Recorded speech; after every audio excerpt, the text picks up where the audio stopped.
Hello students, आज हम लोग पॉइंट्स के बीच केवीएल लगाना सीखेंगे। ठीक है, जैसे मान लीजिए कि कोई ब्रांच है किसी इलेक्ट्रिकल सर्किट का और हमें पॉइंट ए और पॉइंट बी के बीच केवीएल अप्लाई करना है। Are getting my point? तो पहली बात ये ध्यान से सुनिए कि ए और बी केवीएल जो होता है वो हमेशा क्लोज लूप में अप्लाई हो सकता है। ध्यान से सुनिएगा बात को। KVL can be applied only in a close loop. और यहां क्लोज लूप है क्या? दिखाई दे रहा है क्या क्लोज लूप? नहीं है। तो let us make it as a close loop. कैसे मैं इसको क्लोज लूप बना सकता हूं? हाइपोथेटिकली आप यहां एक वोल्टेज सोर्स जोड़ दीजिए। सपोज करिए मैंने एक वोल्टेज सोर्स जोड़ दिया और इस वोल्टेज सोर्स की वैल्यू मैंने VAB लिख दिया। अब बताइए ये ब्रांच क्लोज लूप में कन्वर्ट हो गया कि नहीं हो गया? Yes sir. This branch is converted in a close loop. तो अगर मैं इसमें केवीएल अप्लाई कर देता हूं ऐसे, मैं मान के चलता हूं सपोज सिस्टम में करंट I फ्लो कर रही है, इधर से इधर करंट फ्लो कर रही है। आप करंट की डायरेक्शन कुछ भी मान सकते हैं। मैंने पहले ही बताया है कि करंट की कोई डायरेक्शन एक पर्टिकुलर जरूरी नहीं है माना जाए। कुछ भी आप डायरेक्शन मान सकते हैं। ज्यादा से ज्यादा क्या होगा? वैल्यू नेगेटिव आ जाएगी करंट की। तो मैंने इस तरीके से ले लिया। अब मैं क्लोज लूप में चल रहा हूं। आपको दिखाई दे रहा है कि एक क्लोज लूप है। वोल्टेज गेन सपोज मैं ऐसे चल रहा हूं -6 वोल्टेज का ड्रॉप हुआ है। हाँ, यहां से लोअर, यहां पे -2I, फिर वोल्टेज का ड्रॉप हुआ -12, फिर वोल्टेज का ड्रॉप हुआ -4I, finally loop completed is equal to 0।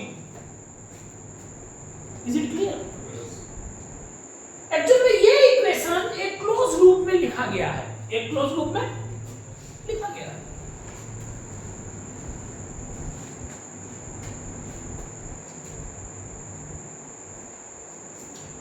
अब यहां पर मैं थोड़ा सा आपको इसमें मैनिपुलेशन करके दिखाता हूं। क्या मैनिपुलेशन है? ये VAB जो मैंने वोल्टेज सोर्स लगा रखा है, इसको मैं चाहूं तो VA माइनस VB भी लिख सकता हूं। We can write it VA minus VB assuming A terminal at higher potential and B terminal at assuming according to my circuit diagram. Is it clear? Okay. तो VAB को मैंने VA minus VB क्यों लिख दिया? आप ऐसे भी समझ सकते हैं कि ये work done by conservative field से रिलेटेड है, एक्सटर्नल एजेंट के वर्क से ये रिलेटेड नहीं है। तो कंजर्वेटिव फील्ड का वर्क अगर कैलकुलेट करना होता है उसमें वो पोटेंशियल यूज करते हैं जो इनिशियल पोटेंशियल में से फाइनल पोटेंशियल सब्सट्रैक्ट करता है। Are you getting my point? Initial point के पोटेंशियल से फाइनल पॉइंट का पोटेंशियल सब्सट्रैक्ट करते हैं।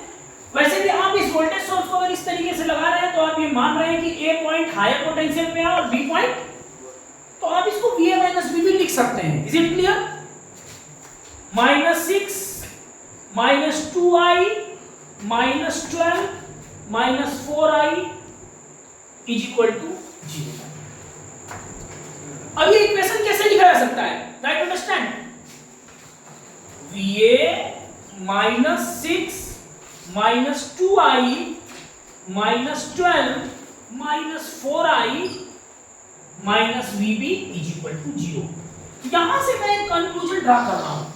ध्यान दीजिएगा, यहां से मैं एक कंक्लूजन ड्रा कर रहा हूं। क्या कंक्लूजन ड्रा कर रहा हूं? अगर आपको पॉइंट्स के बीच केवीएल लगाना है, अगर आपको पॉइंट्स के बीच केवीएल अप्लाई करना है, तो जिस पॉइंट से आप स्टार्ट कर रहे हैं उस पॉइंट का पोटेंशियल सबसे पहले लिख दीजिए। उस पॉइंट का पोटेंशियल सबसे पहले लिख दीजिए। उसके बाद जैसे आप वोल्टेज का अलजेब्रिक सम करते हैं, उस ब्रांच में कोई भी एक करंट मानी जा सकती है I, और जैसे आप अलजेब्रिक सम करते हैं वोल्टेजेस का, वैसा अलजेब्रिक सम करते चले जाइए और जो फाइनल पॉइंट पे आप पहुंचते हैं, जिस फाइनल पॉइंट पे आप पहुंचते हैं वहां का पोटेंशियल निगेटिव करके लिख दीजिए and is equal to 0. That will be equivalent to writing this equation as in the form of closed loop. Closed loop के फॉर्म में इस इक्वेशन को लिखने के इक्विवेलेंट होगा इक्वेशन को ऐसे लिखना. तो इस तरीके से जब हम इक्वेशंस को लिखते हैं तो इसका मतलब होता है कि हम दो पॉइंट्स के बीच किरचॉफ वोल्टेज लॉ अप्लाई कर रहे हैं. अब देखिएगा, समझिए एक बात को. इस प्रॉब्लम में अगर ए और बी का बीच का पोटेंशियल डिफरेंस हमको मालूम है, सपोज हमको दिया है कि सपोज क्वेश्चन में दिया है कि V A minus V B is equal to 4 volt और हमसे पूछा क्या V A minus V C निकालिए. V A minus V C निकालिए. तो सबसे पहले तो मैंने ये आपको समझा दिया कि पॉइंट्स के बीच केवीएल क्यों हम ऐसे लिखते हैं, और उसके बाद मैं इसको क्वेश्चन के फॉर्म में अपडेट कर रहा हूं इसी सर्किट को. मैं कह रहा हूं कि अगर VA माइनस VB इसमें दे दिया जाता और कुछ भी नहीं दिया जाता, इस ब्रांच का VA और VB का डिफरेंस दे दिया गया होता, रेस्ट ऑफ द थिंग्स आप देख रहे हैं दिया गया है, और आपसे VA माइनस VC पूछा जाता, तो आप ऐसे क्वेश्चंस को जिसमें पॉइंट्स के बीच पोटेंशियल डिफरेंस पूछा जाता है कैसे डील करते हैं. लेट अस सी. आप सेम इक्वेशन ऐसे ही लिखते हैं जैसे आपने यहां लिखा है ना, आप ऐसे ही लिखते हैं और आप इसको सिंपलीफाई करते हैं. VA minus VB minus 6 minus 12 minus 18I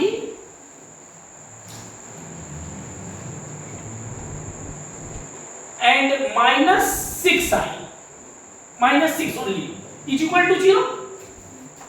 और VA माइनस VB कितना दिया है चेक करिएगा. VA ये माइनस 6 था, माइनस 12 हो गया सर. और सॉरी ये कितना है 18 बच रहेगा. ये एक्चुअल में I का टर्म था, याद कीजिएगा. VA minus VB minus 2I minus ये minus 6I. Getting my point. Yes sir. और ये टर्म क्या होगा माइनस 18 का टर्म होगा. ओके. अब ये VA माइनस VB आपको दिया गया है, कितना दिया है 4 minus 6I minus 18 is equal to 0. तो 6I क्या होगा, दैट इज माइनस 14. तो I की वैल्यू क्या हो जाएगी माइनस 7/3 एम्पियर. ध्यान दीजिएगा. फिर आप A और C के बीच पॉइंट्स के बीच केवीएल अप्लाई करेंगे कैसे. VA माइनस 6 वोल्टेज का ड्रॉप हुआ माइनस 2I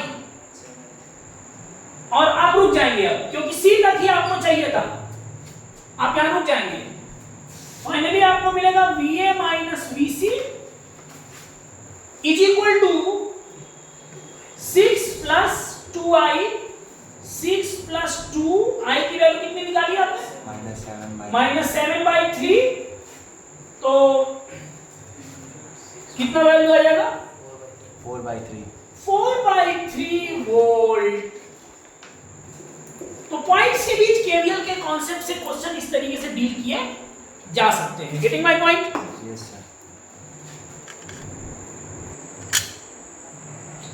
देखिए ये एक सर्किट है, सर्किट से लिया गया एक पार्ट है.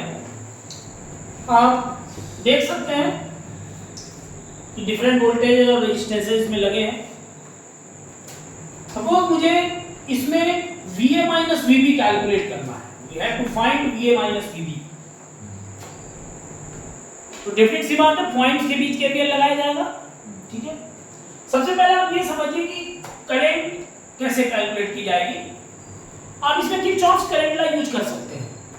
जैसे 6 एम्पीयर की करंट आ रही है, इधर 4 एम्पीयर जा रही है, तो डेफिनेट सी बात है इधर कितनी जाएगी 2 एम्पीयर.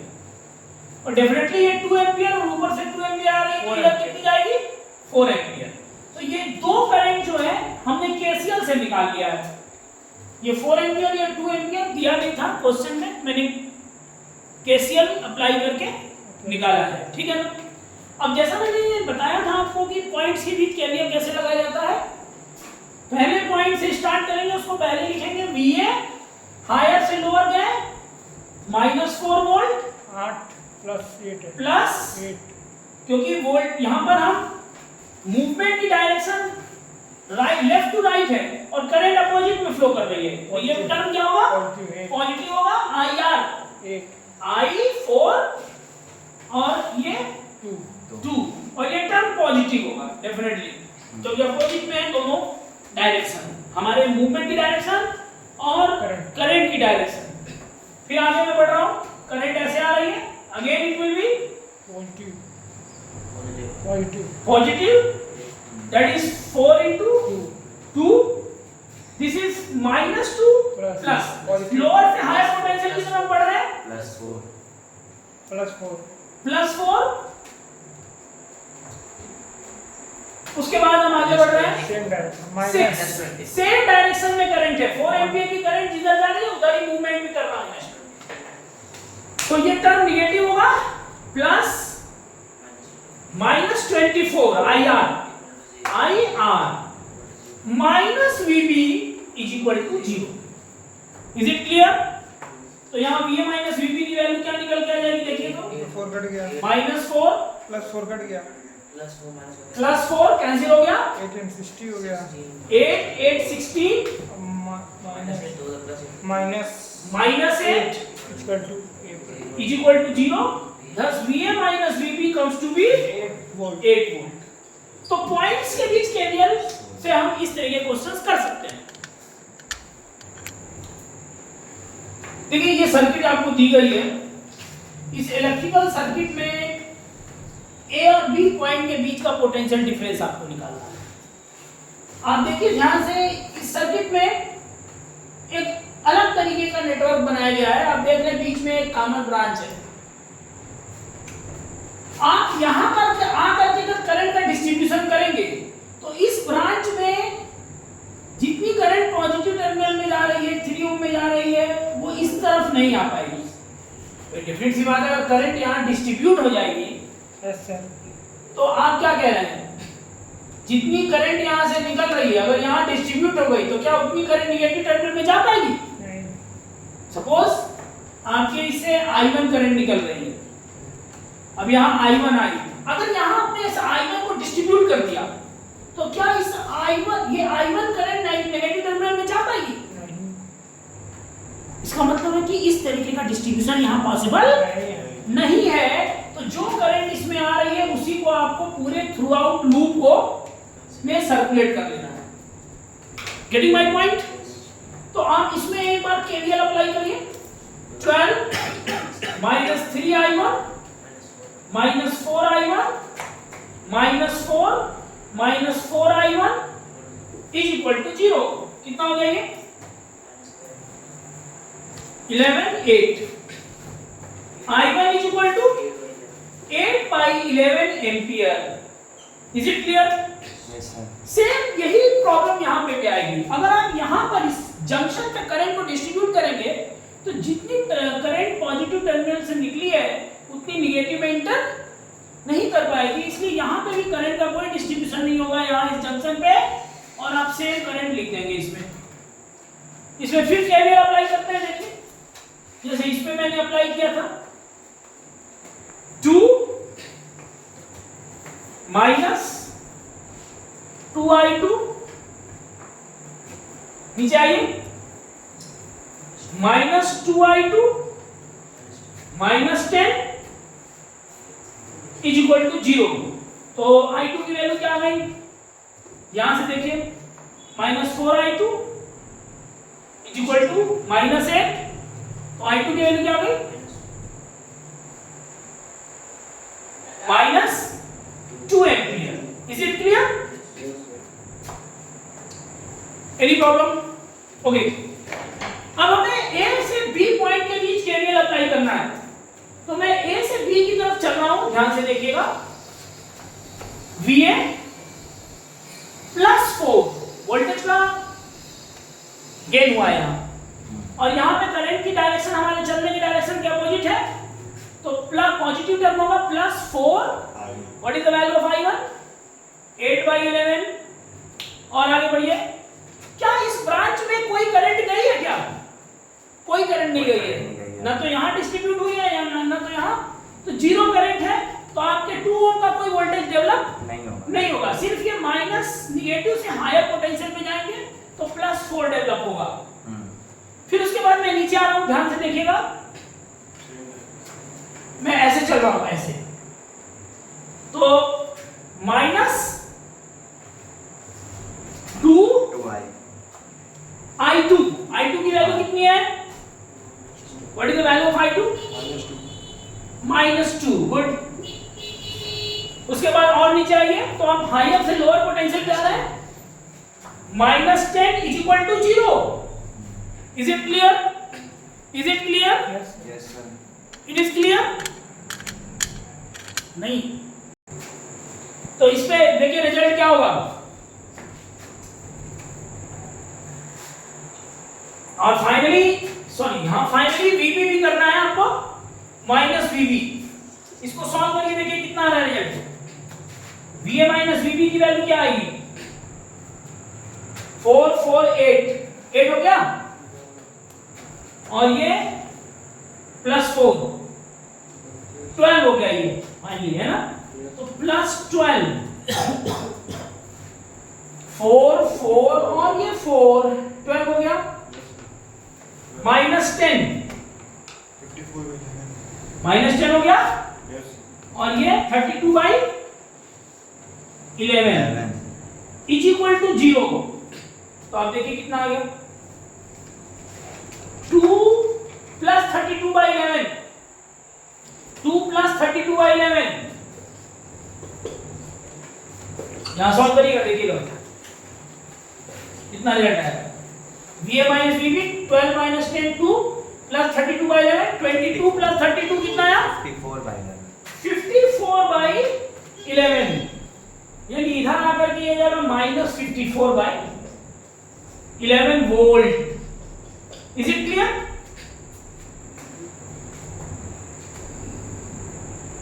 समझ आया ये?